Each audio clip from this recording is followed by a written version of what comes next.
I'm pretty sure everyone in the world knows Goku or Kakarot to his fellow Saiyans. And if there's one thing our favorite space monkey just can't do, it's be defeated. At least, not unless he wants to be, which is actually pretty common. But what would it take to bring a full-power Goku down? Specifically, a Goku pre-Dragon Ball Super Goku.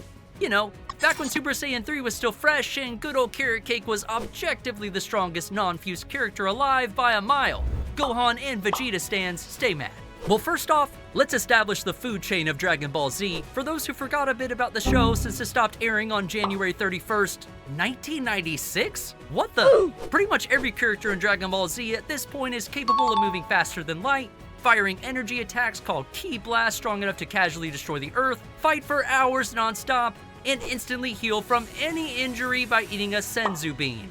Luckily for us though, Senzu Beans take an unspecified but incredibly long time to grow, and there's pretty much never more than 3 available at one time. And as I heavily laid on earlier, Goku's the strongest guy alive right now, mostly thanks to that sweet, beautiful Super Saiyan 3 transformation, which only Goku can turn into, except for his 7-year-old son when he fuses with his best friend somehow. Now, Dragon Ball's no stranger to insane and overpowered transformations, but even so, the Super Saiyan 3 is just something else. Whereas the regular Super Saiyan transformation can only be awoken after you push yourself to your utmost physical limits, which on its own can take a lifetime of training, not to mention a burst of pure emotional distress. Super Saiyan 3 is so unattainable, even Goku's rival consider it a waste of time to try and unlock it. This actually makes a lot of sense when you take into account Super Saiyan 3 is 8 times stronger than the OG Angry Golden Boy form. That's right, regular Super Saiyan adds a 50 times multiplier to the user's base power, Super Saiyan 2 a 100 times multiplier, while Super Hedgehog 3 adds a devious 400 times to your base power. Not to mention Goku's had decades of training in actual life or death fights, and a list of techniques so long he literally forgets he can do some of them. He's fought princes, galactic dictators, and heart viruses, and even Demon Play-Doh. But wait, we're getting a little ahead of ourselves here. You must be thinking, Goku's a good guy, right? Why would we want to defeat him? Well, sure. He definitely fights off whoever tries to destroy the Earth. I'm not here to argue that. And sure, maybe every now and then he may have the casualties pile up to the hundreds of millions, or even billions. But nobody really cares about traditional superheroes taking responsibility for the chaos saving lives can cause, right? Especially when the Dragon Balls can just revive everyone. And sure, maybe everyone's traumatized from dying and being brought back to life without any real explanation, but they're all alive, for now. But what if someone did care? I mean, by the end of the Buu saga, pretty much nobody really knows Goku or the Z-Fighters exist. Except for one very important person in the world of Dragon Ball. Someone so powerful, but so overlooked. King Furry, the literal king of Earth. Yeah, you heard me. For those of you aching to know about Dragon Ball's political structure, there's a king of Earth. And he's this cute little dog guy. Oh my gosh, look at him. He's been there since the very beginning, and he knows everything. You see, I find it hard to believe this fluffy planetary dictator is just fine with aliens constantly deciding the fate of his planet and his people. So walk with me here, because it's gonna take a lot more than brainwashing and his friends ganging up on him to bring down the Wukong warrior. Picture this. You're supposed to be the ruler of the planet, but you're constantly unable to provide your people with a true sense of comfort and safety.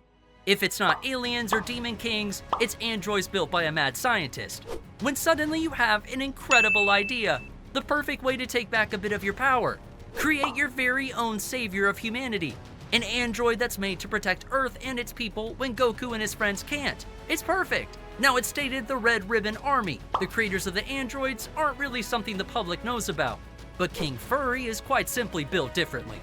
Not only does he know, but he could easily pull the strings to get acquainted with all their equipment and data, or whatever's left of it post Goku and friends. Oh, what's that? Nothing? Those guys sure do love blowing important stuff up, huh? Well, I don't think it's far-fetched to assume that King Furry could pay only the best and brightest of the best and brightest to help him in his new venture. Ignoring Bulma for obvious reasons, I'm confident modern scientists could create a prototype protector in, say, 4 to 8 months. Especially if they're somehow able to wrangle Dr. Giroux's confidential disc, which we know is out there somewhere because Dr. Hito, Giroux's grandson, finds it years later. Still following? It's a lot, I know, but bear with me, we're getting somewhere, I swear.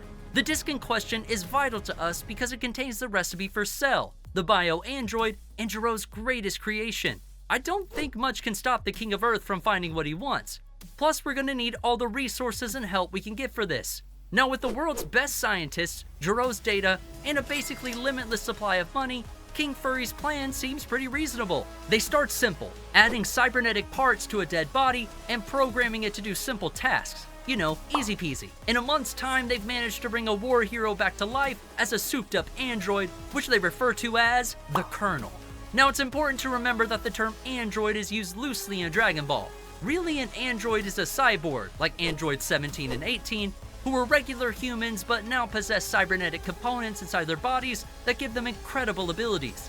In the same breath, though, androids 16 and 8 were entirely mechanical, like an android is supposed to be. With that out of the way, the Colonel is much more like androids 17 and 18. And seeing him as a complete success, King Furry greenlights several more android creations. The poster boy of this whole operation is a much more advanced bio-android, made with the DNA of the Z Fighters. Only problem, that DNA's not easy to come by. It needs to come straight from the source, you know, hair or blood.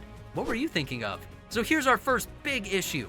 Dr. Gero had these tiny mosquito-looking drones that spied on the Z Fighters for him and stole their DNA. Yeah, we don't have those. So this is where we have to get a little inventive. The scientists would probably think up a way to subtly get that creation juice eventually, but that's boring. Plus, I bet this team of mad scientists would be itching to test out their first real success on the field. Here's what goes down. Against his better judgment, King Furry approves of the Colonel going on a little expedition to Satan City, where he'll wreak havoc in hopes of drawing out the hero, Great Saiyan. Again, Furry knows all.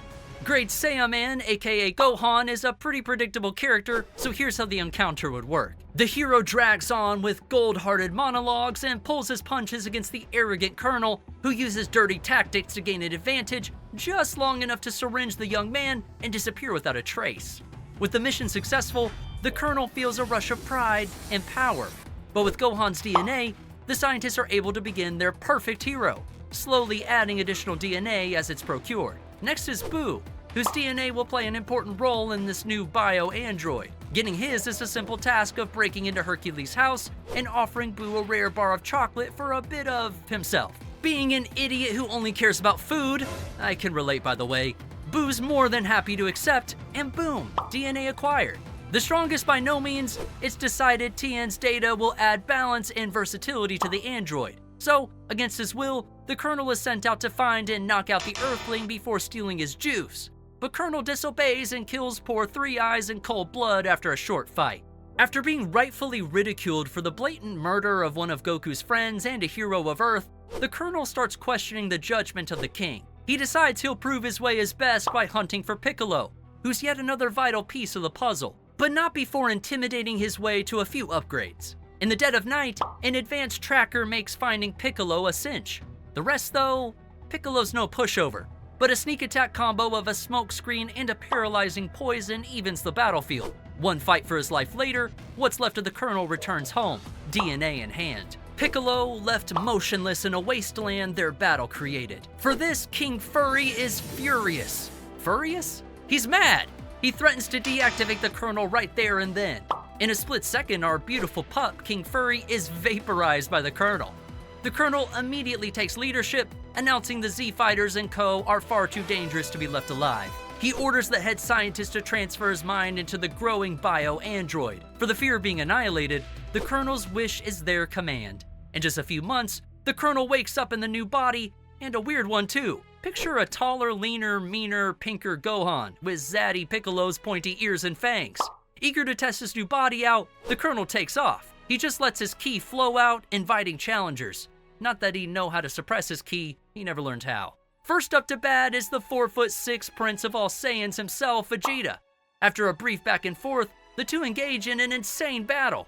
But the Colonel holds his ground surprisingly well thanks to the martial arts training programmed into his new body. But Super Vegeta turns the tables and starts beating on the Colonel, commenting on how killing him will make up for Cell. And before we see the reckoning of Super Vegeta's final flash, a multi-form into a candy beam quiets the sweet Prince of Saiyans. I guess Tien was useful after all. And with Vegeta, a cupcake, the Colonel sees his chance to ascend further up the power scale. With 2 chews and a swallow, the Colonel becomes even stronger. Now believing he's completely unstoppable, he flies around flaunting his power, hoping Goku will appear to fight him. In the classic sound effect, Goku appears out of nowhere using instant transmission.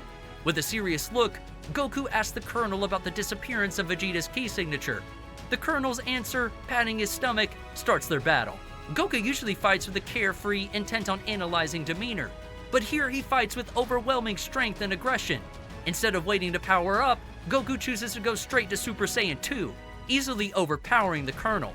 After some back and forth, Goku decides to end it, feeling his opponent's power rise. A Super Kamehameha blows the Colonel to atoms, but he's alive. In the split second that Goku lowers his guard, the Colonel uses Namekian regeneration to heal himself, and thanks to his Saiyan cells, he gains a hefty Zenkai boost, a massive boost in power Saiyans receive after near-death experiences. The Colonel lets loose a huge pink-red ki wave as he powers up to the max. Now the Colonel resembles Android 21 slightly, with pale pink skin, white hair, and black and red eyes. Ahead of him is Target Goku, now powered up to his glorious Super Saiyan 3. The battle's insane, mind-melting really. Ultimately, the Colonel's Buu DNA makes his endurance and stamina limitless. His Piccolo DNA can heal him to perfect health, which is only complemented by the Zenkai boost his Saiyan DNA provides. Coupled with the versatility of his techniques, he's practically built to wear Goku down. The one thing Super Saiyan 3 can't deal with because of how taxing it is on his body. Not to mention, it'd be safe to assume Goku flew into battle without a Senzu bean. And that's pretty much it for Kakarot. The Colonel just has to fight, heal, rinse, repeat, and deal the finishing blow. Even with the help of his friend, it's not going well for the Dragon team. But part of what makes Dragon Ball is how they never fight alone. They never have to. It's a show that puts the ideals of hard work, dedication, teamwork, and having a good heart above all. That's the beauty of it. I think this whole thing's just a testament to how insanely powerful Goku is. It's impressive, really. But what do you think? Is there a way Goku could have gotten out of this one? Or did you manage to think of a better, simpler way of defeating the Saiyan from Earth? And let us know what you thought below.